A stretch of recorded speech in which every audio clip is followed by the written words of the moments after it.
Ito ang dalawa nating kaibigan, si Sorry at si Jason.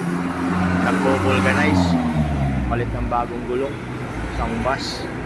Ayan o, siyahin Samar.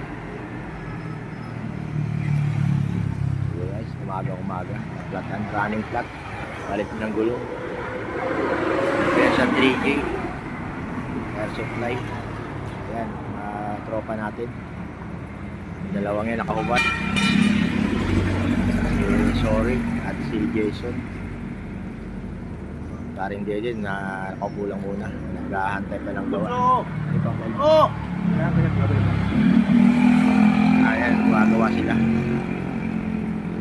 Isang bus, yung likod na gulong, palit bago, naplatan kasi. Dito sa 20 Avenue, Cubao, Quezon City, Marquee. Dalawang palit, dalawang gulong.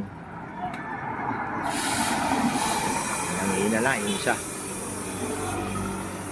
Salamat.